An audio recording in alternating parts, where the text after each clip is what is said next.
Well, hello everyone. I'm Sue Patterson, Mayor of the town of Hanover. So Hanover is a small rural community. We have a population of just over 8,000 and we're a regional center. So we are an attraction for a lot of people. And the Civic Center is a landmark here in our community. So I find this place to be a wonderful community asset. It brings people here to gather. People are attracted to this facility, and you know what? People come out and they socialize, they engage, and their creative talents flourish. It's just a place where people can their identity shows up. You know, it's a reflection of our community. There's been a lot. I can say there's been some live performances that you'll always remember. There's the Grey Bruce Singers. There's been some community players plays that have been exceptional. And there's also been moments where the town has come together to hear important announcements or serious issues that are happening in this community, and it's a place where people can come and everyone would hear the announcements all at once. But to single out one, I think they're all great when they come together and perform here. Civic Theatre, it's a cultural hub.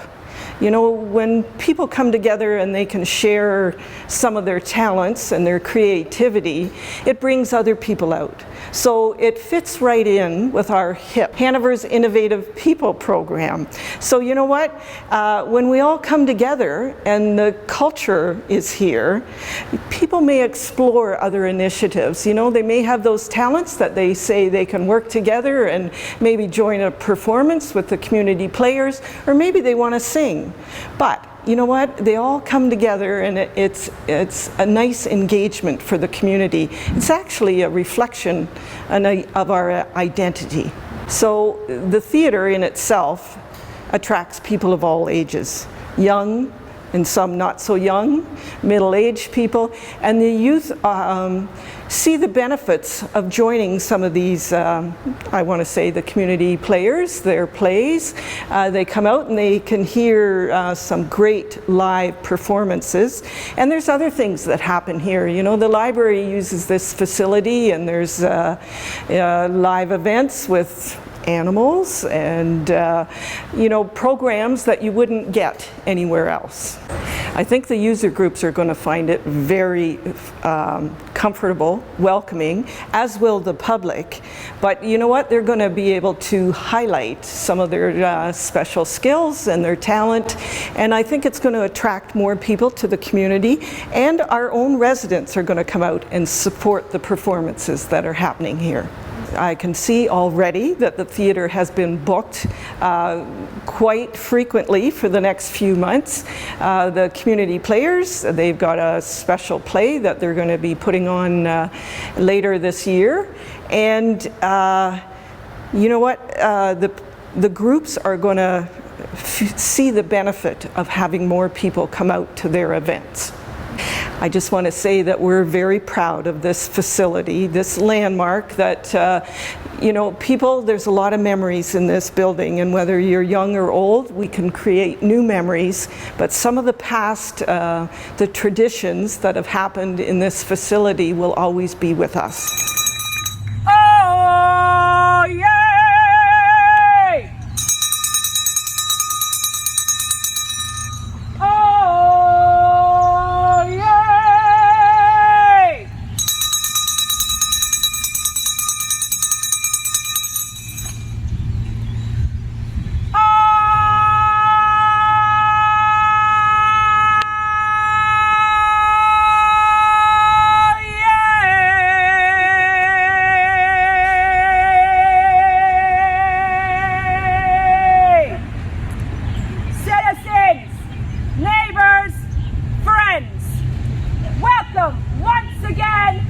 Music in the square.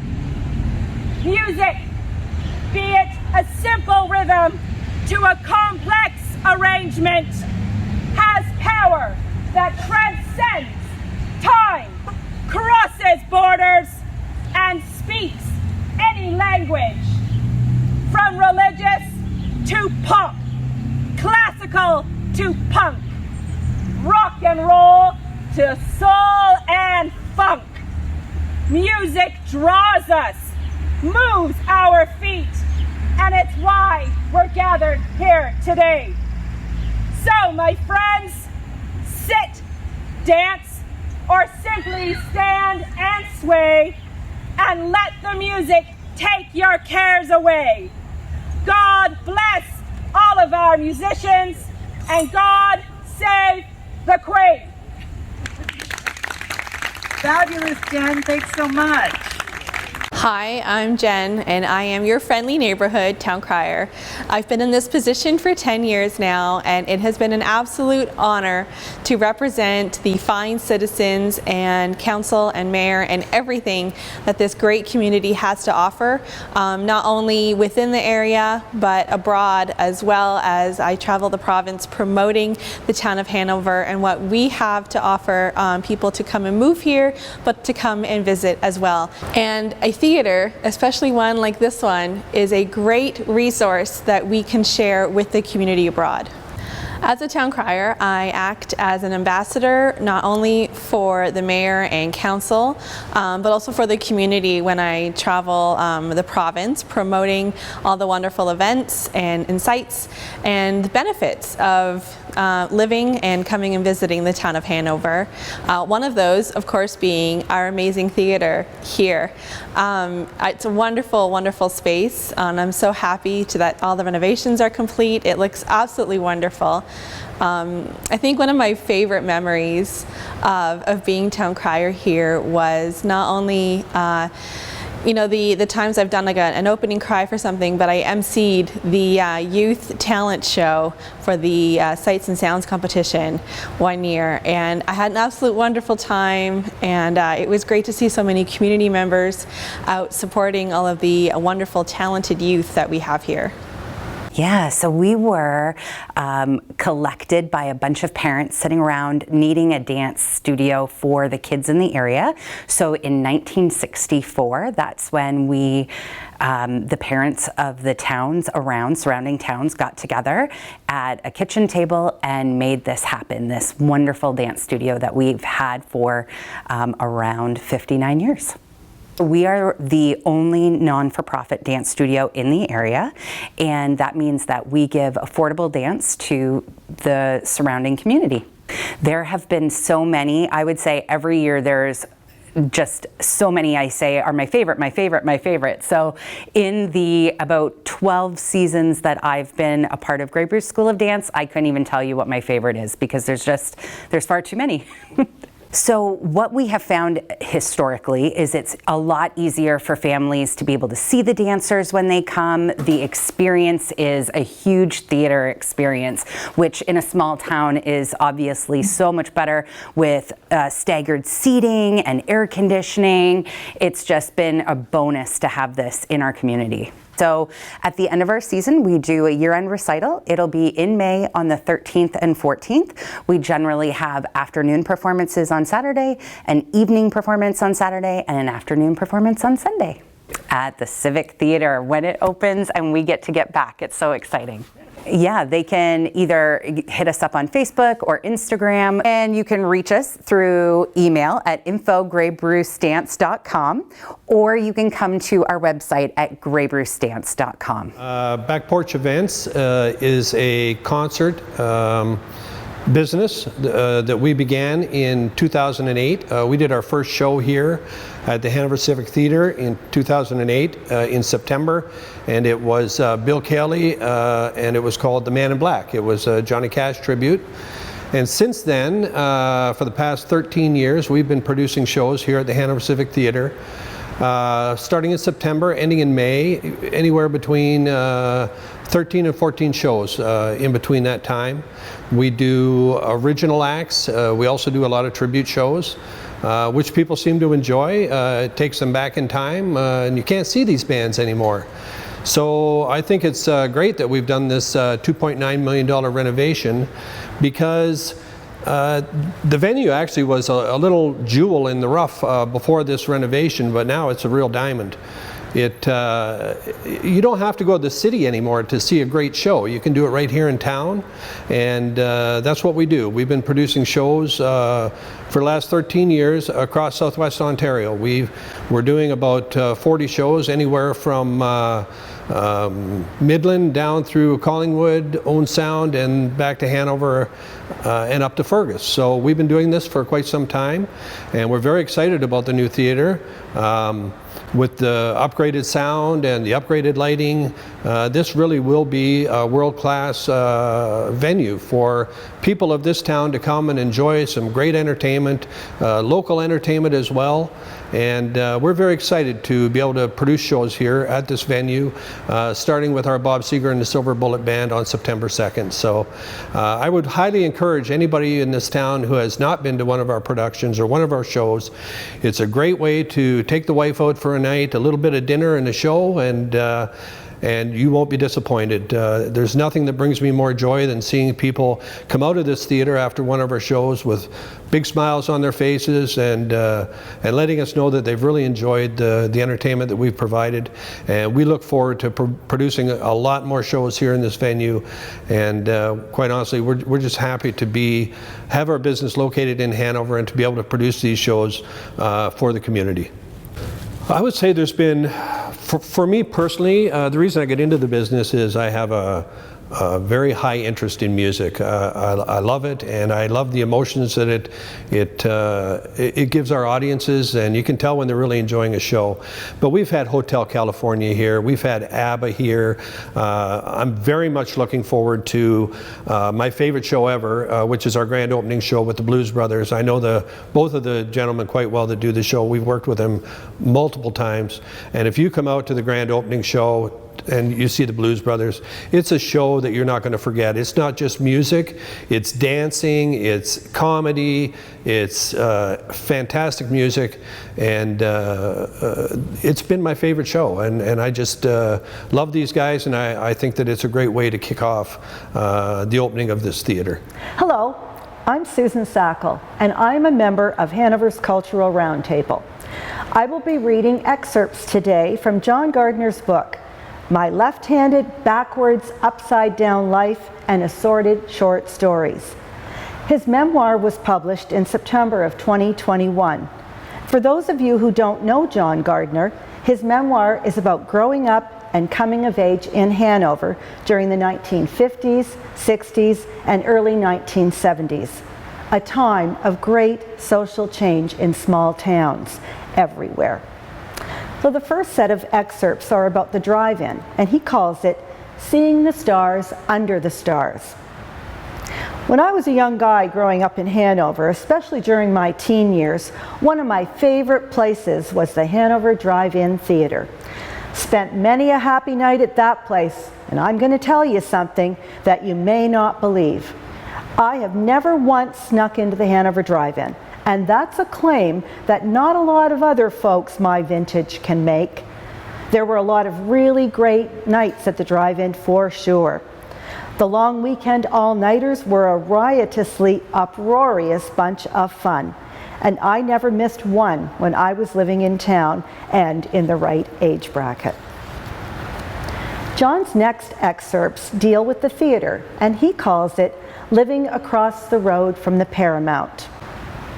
Of course, I lived in an extremely desirable location as a kid, 436 6th Avenue, which was sort of across the road from the old Fina station where they fixed cars and pumped gas and stuff like that.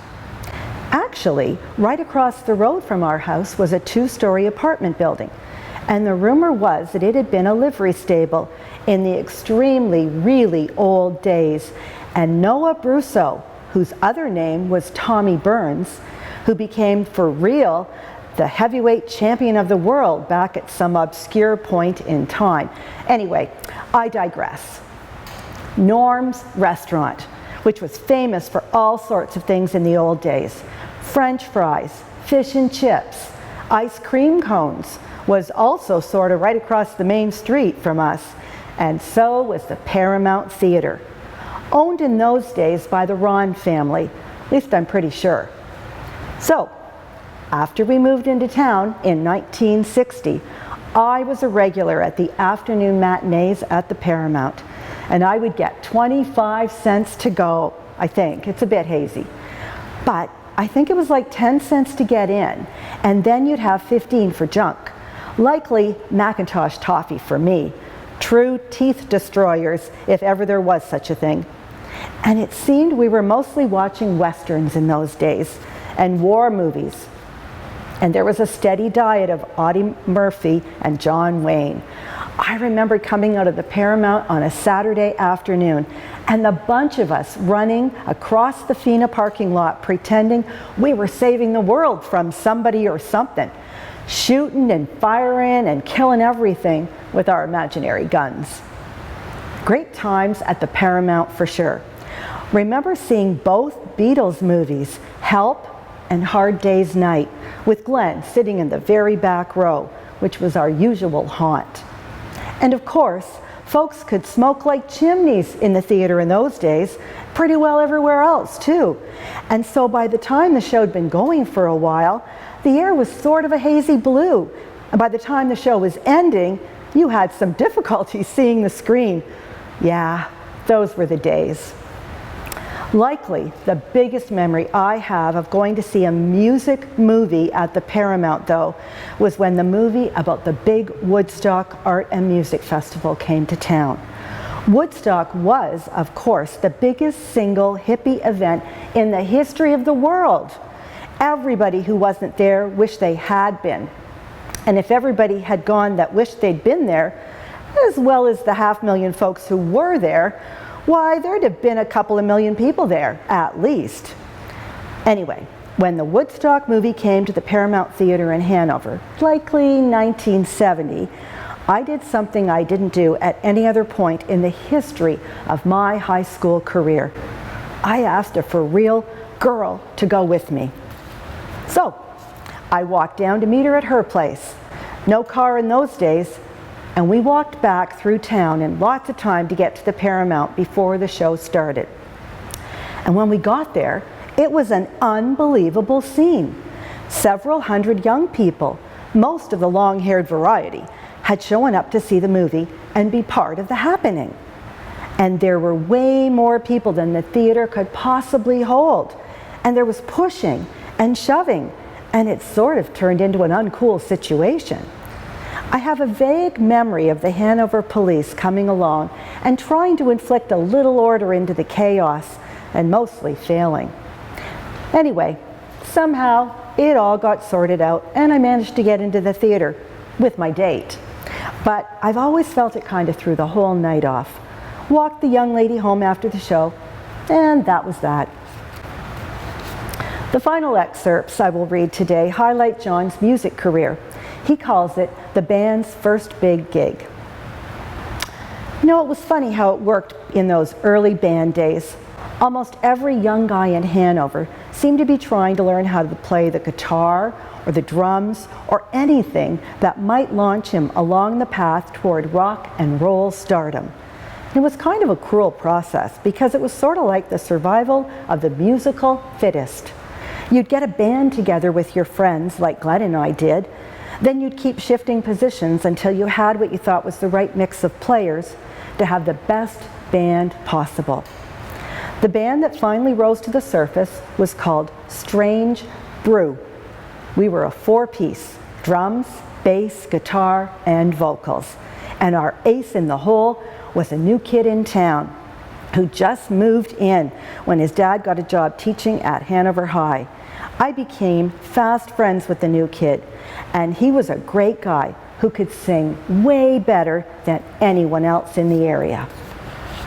And so we started to develop our first real set list, covering artists like Hendrix, Cream, the Rolling Stones, the Ugly Ducklings, the Beatles, and lots of other cool stuff. We played a couple of times at house parties as we were rounding into shape, and the stuff was actually sounding like music. My cousin was part of the Red Lutheran Church youth group in town, and they were just getting a coffee house going in the bottom of the Hanover Town Hall. Well, somehow we ended up playing the first time they held the coffee house, which I think was called the Purple Onion. And it was going to be our first real gig, and I think we were paid $60 for it.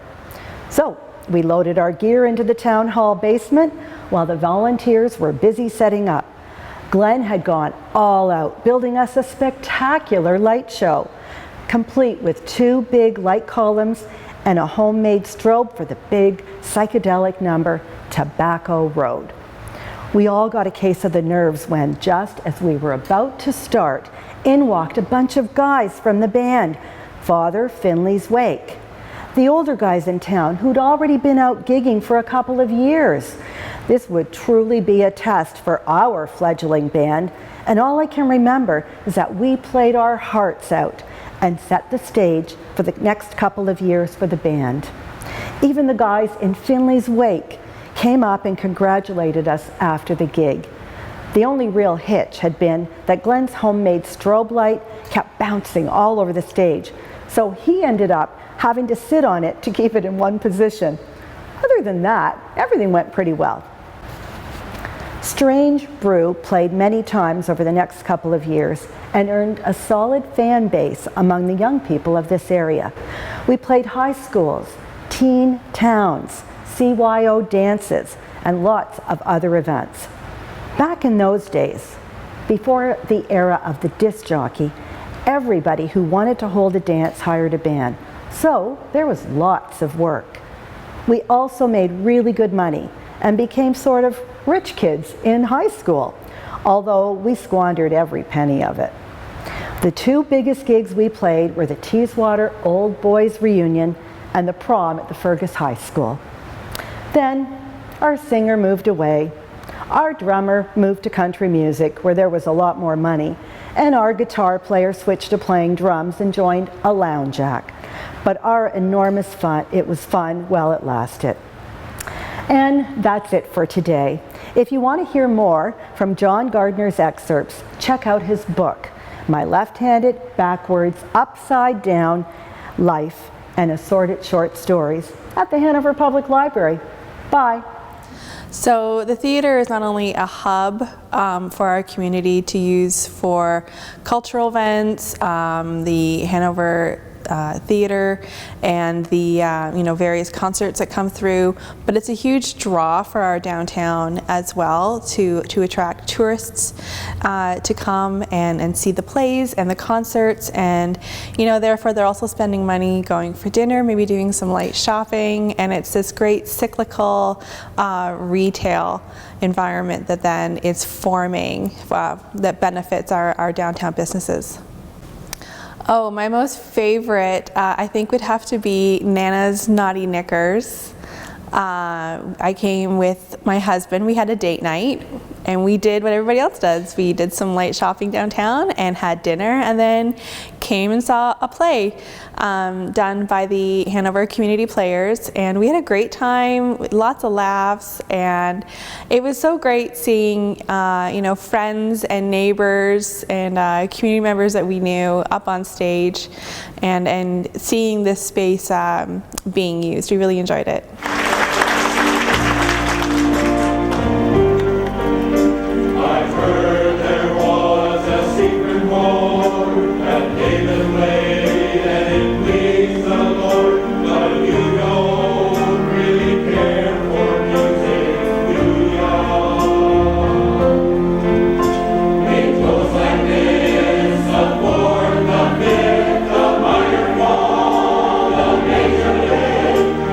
Bible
We were formed originally in 2006 is when the first group got together, and in 2007 we started putting on productions.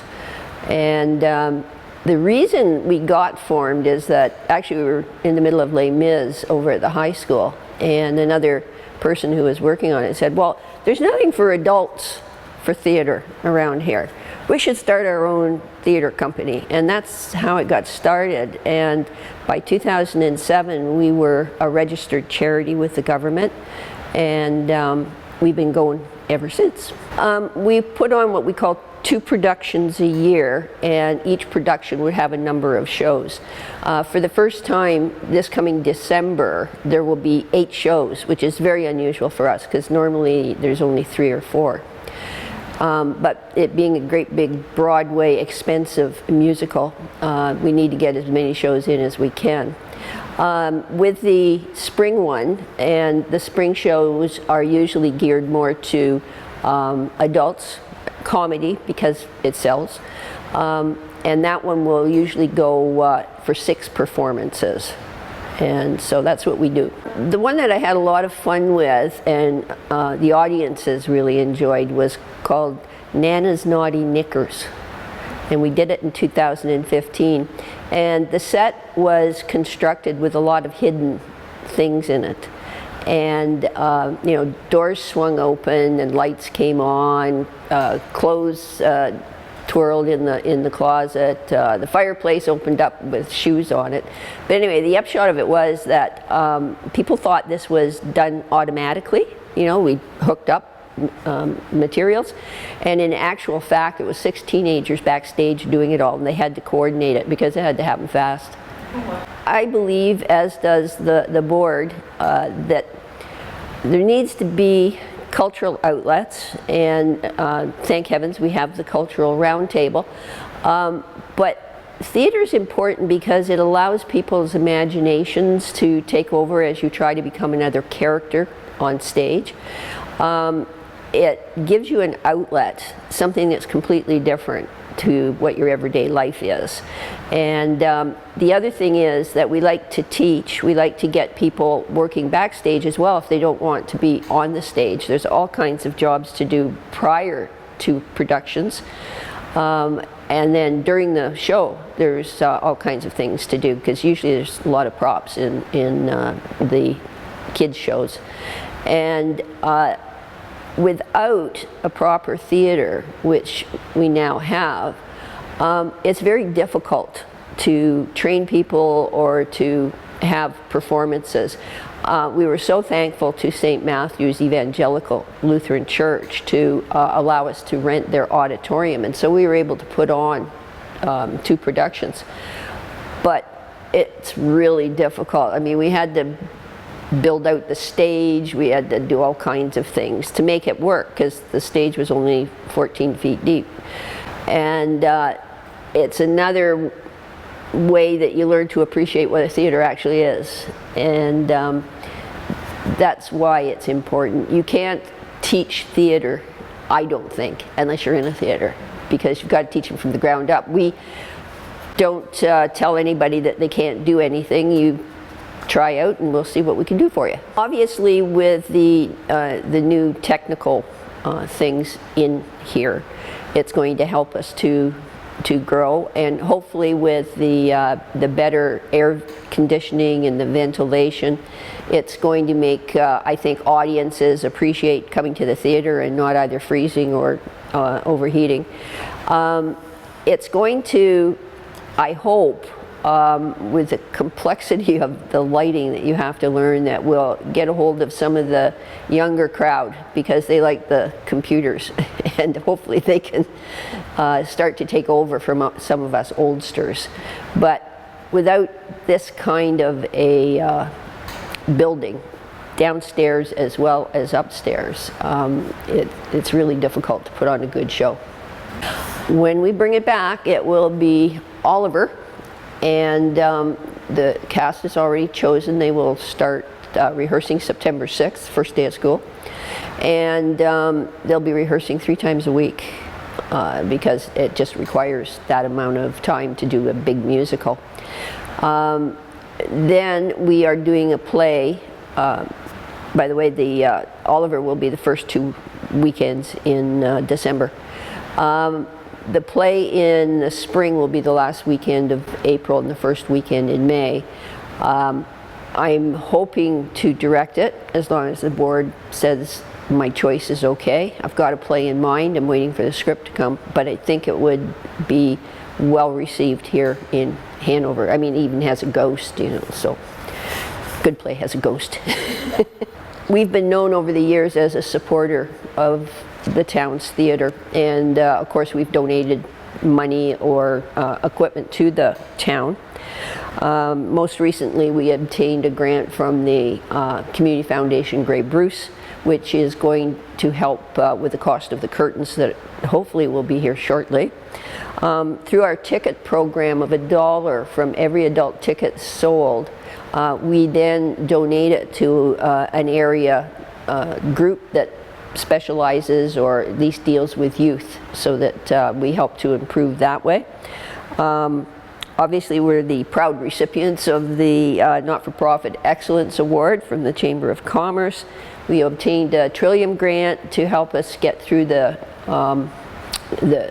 COVID and that's trying to keep us in, keep us going, because we now have an overhead that we never had before with rentals of property.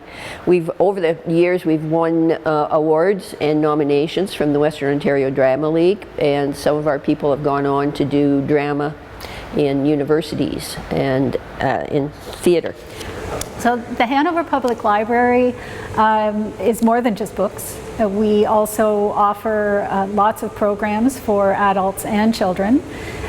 So we've been pleased to have access to the Civic Centre Theatre many times over the years to present some of our bigger programs and some awesome kids programs. We've hosted children's programs including reptile shows and birds of prey flying around in the theater, and we've even had a guy who rides a unicycle and juggles while telling jokes. There's been concerts for kids, and we've also had numerous author events and speaker events for adults. In 2014 was the one that was, I guess, for me personally, was the biggest coup. Was about 3 days after author Thomas King won the Governor General's Award for this book, The Back of the Turtle. He came here to give a talk. Thomas King does not do a lot of public appearances, but he came here and we filled the theater with people from not only Grey Bruce but all over, and it was an awesome event. We've also had, because gardening is a huge pastime for people in this area, we've had Ed Lawrence, who is the CBC gardening expert, and we've twice had Frankie Flowers, who everybody knows as the gardening guru on City TV. In 2015, as part of the Sights and Sounds Festival, we had Dan Needles come and speak. He is the author of the Wingfield Farms books, and gave a wonderful talk full of humor, as you might expect. In 2016, we had Terry Follis, who's twice won the Leacock Award for Humor. And the last one that we did before the pandemic hit was the wonderful Ted Barris. Ted is a military history author and has written several books on the subject about Canadians, specifically in war. And so that was the last one we had. And the first one that we're going to have now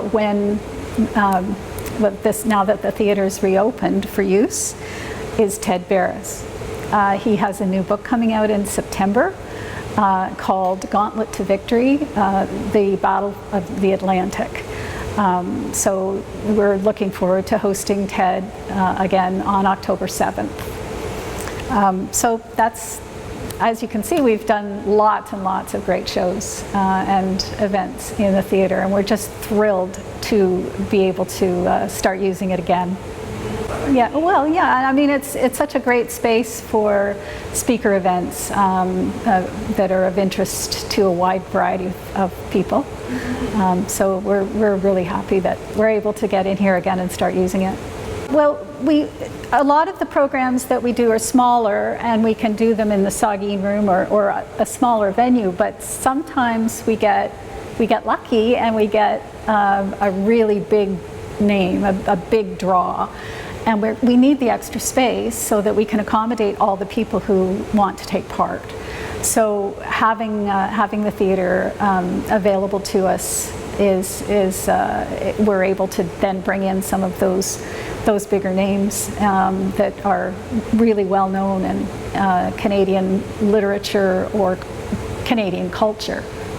Oh, it looks great. This is my first time in since the renovations have been done, and I'm just amazed. It's beautiful. Looks great. The thing that I'm really happy about is that there's the screen and the projector.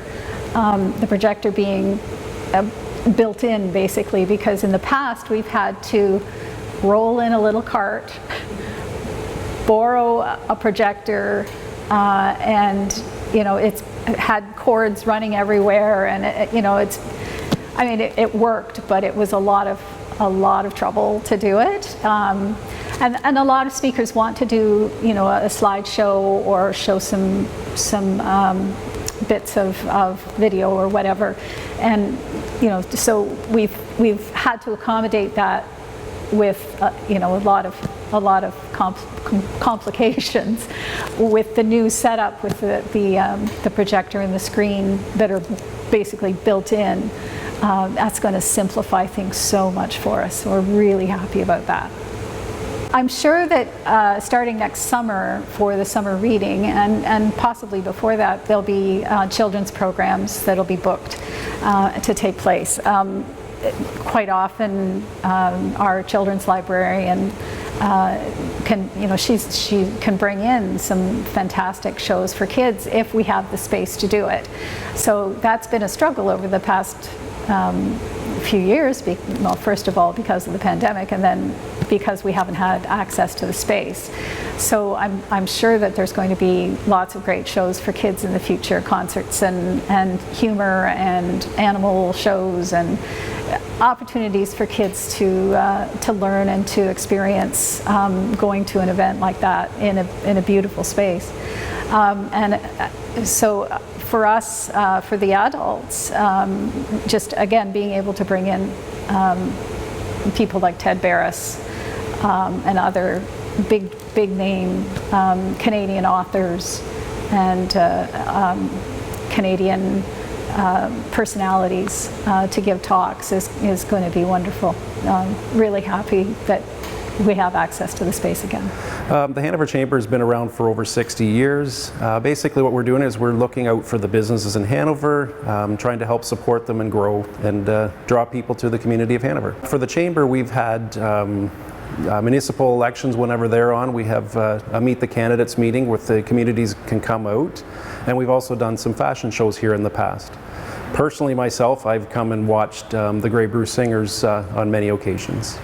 I think it's important to the community as it draws people to the town of Hanover, brings them to the downtown area so they can go out to the restaurants and just see what Hanover has to offer. What it's going to do is it's going to help, it's more accessible for people to get in here. And again, it's just the overall sound quality in here is going to be a lot better as well. So we actually are hosting Meet the Candidates here at the end of September.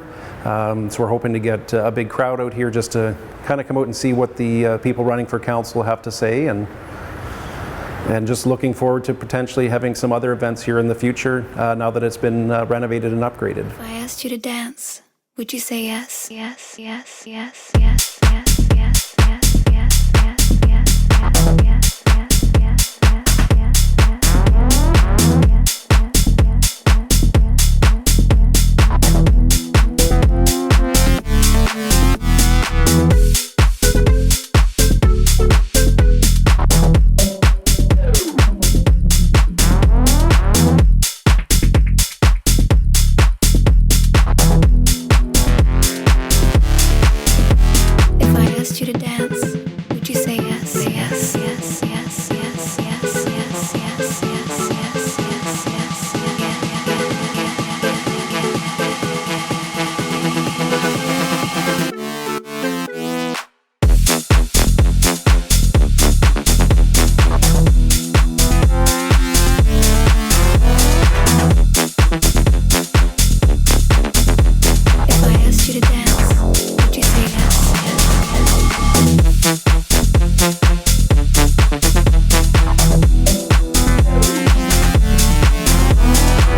I'm here now with Jackie and Diane from the Grey Bruce Singers, and we're talking about the renovations to the Hanover Civic Theatre. And Jackie and Diane, first, if you could tell us about the Grey Bruce Singers, including a brief history of how it was formed and what you're known for, please. Okay, thanks, Adam. Our choir, the Grey Bruce Singers, are a community choir that's been running in Hanover for over 80 years now. We sing all different kinds of music, both secular and sacred music, and there's opportunities for individuals and small groups to showcase their talents.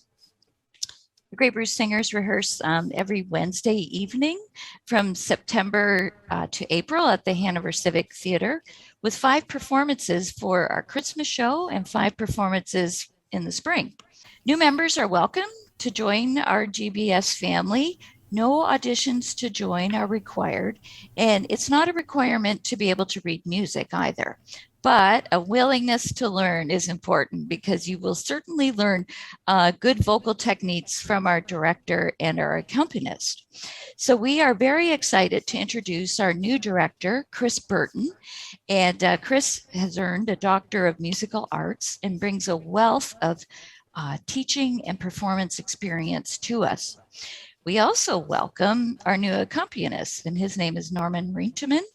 And again, another highly skilled musician who has performed on the concert stage in both North America and Europe.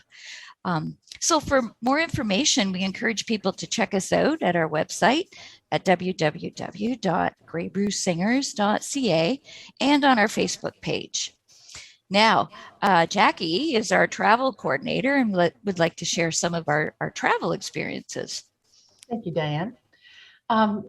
The Grey Bruce Singers have been very fortunate in order to travel, and we've sung at some amazing venues. We sang at on Main Stage on Parliament Hill for the July 1st celebration, which was really exciting.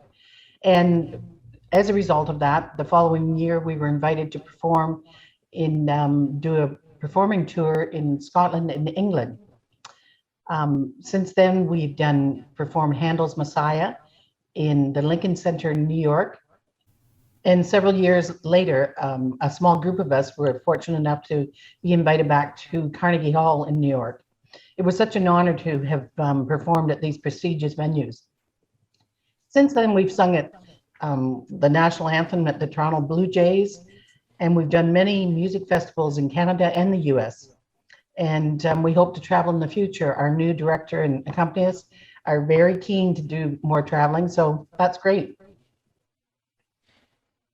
Excellent. So probably what would be the most memorable performance at our Hanover Civic Theatre for the Grey Bruce Singers? If you could pick one? I know there's a lot. That's a hard one. Yeah.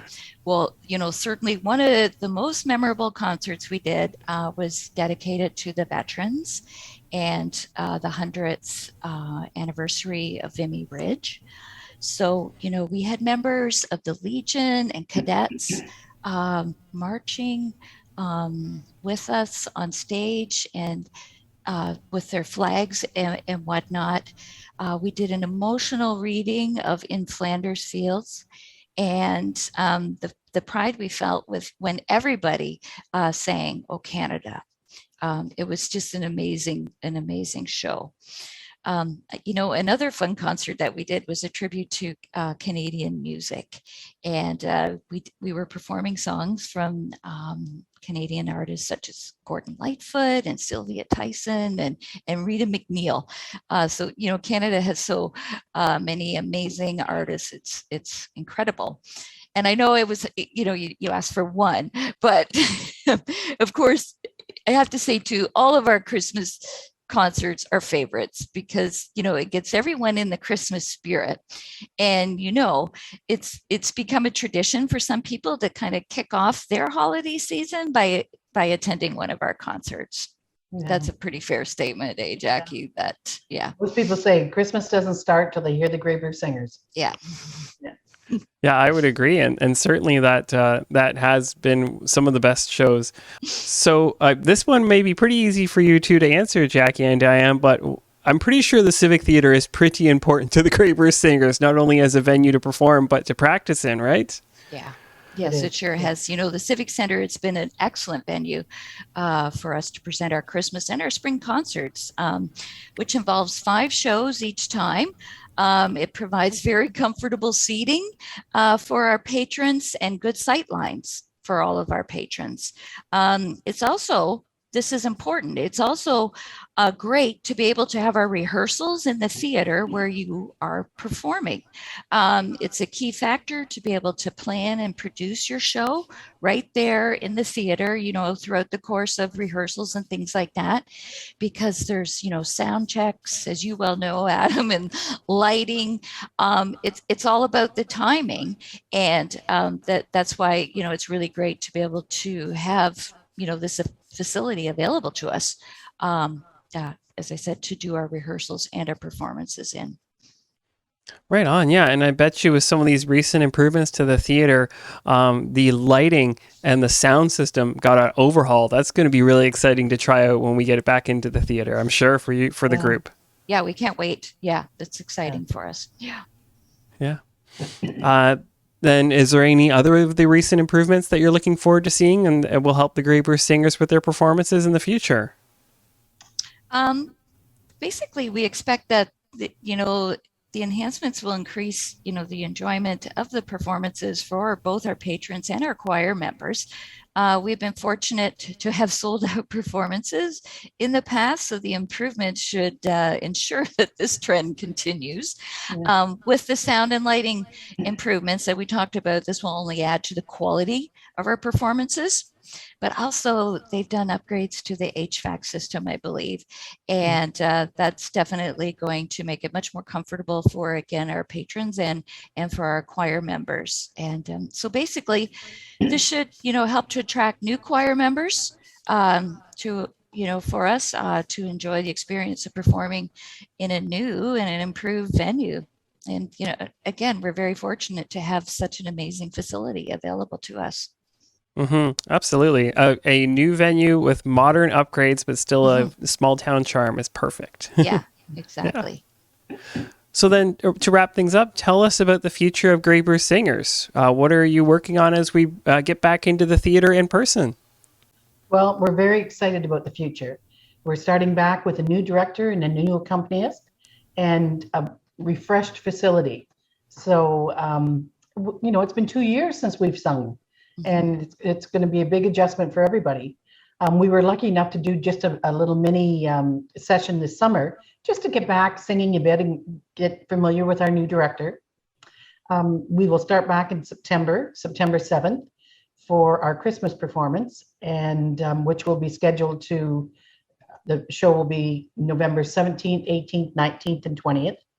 And then we anticipate continuing to provide professional entertainment, and so that our patrons can expect and appreciate the same type of quality of singing that they were used to before with the Grey Bruce Singers. And we just wanted to mention too that we also support young students who are thinking of going into the music field. Like at the Music Fest, we always give bursaries out to, because we really try to encourage the young people to continue on singing. Yeah, absolutely. That's wonderful. Well, one more time, just so I can get what is the website if people are interested, they're watching this about Grey Bruce Singers, where could they go to get more information? Okay, so yeah, it's www.greybrucesingers.ca. And again, we do have a Facebook page. Grey Bruce Singers. Oh, great. Yeah. Great. Well, thank you. Welcoming new singers to come out this year. We're, you know, starting back. There's going to be, you know, some of our older singers may not return, but please, if you're out there and you like to sing, come on and join us. Guaranteed have fun. Yeah, we have a lot of fun. Absolutely. Well, Jackie and Diane, thanks for joining us from the Grey Bruce Singers. Thank you for having us. That's great. Thank you, Adam. Arts and culture are an absolute rock, one of the many rocks that you will find within the foundation of an amazing community. Without the arts, you're not going to have kids studying piano, theater, and all of that. And without that, then you're not going to have stuff like young adults going in for concerts and musicians, and going further on and studying theater and getting into professional acting. And of course, without that, you're not going to have stuff like all of the wonderful concerts and events that happen here at the theater, but on much broader stages around the world as well. I think it's absolutely wonderful that we have this space here in this small town, and it's available not only for our Hanover community players and all the wonderful plays that they've been able to perform here twice a year, but also for back porch events and all of the great concerts and acts that they're able to bring in as well. But we're able to have symposiums here as well for business leaders and those in the community, and other subjects and topics as well. So it's a great resource that we're very, very blessed to have here. There's nothing more contagious than laughter. Do you know you are cool? You got me. It's my turn.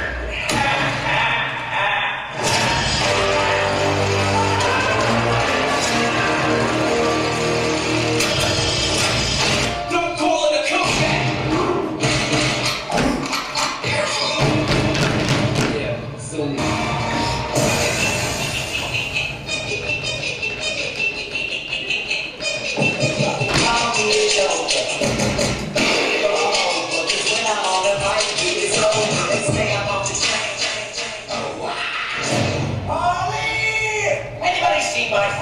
Over here. If you thought I was just another dope blonde, well, the joke's on you.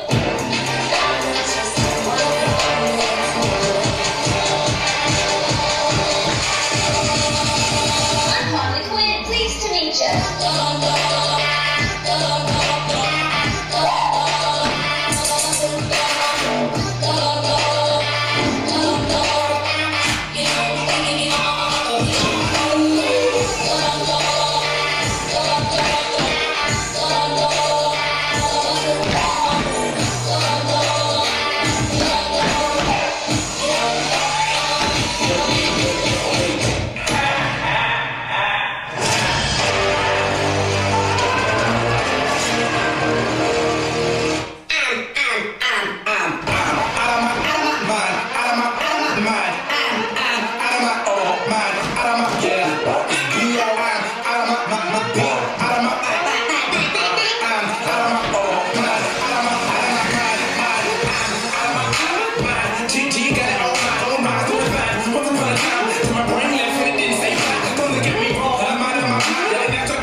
Mm-hmm.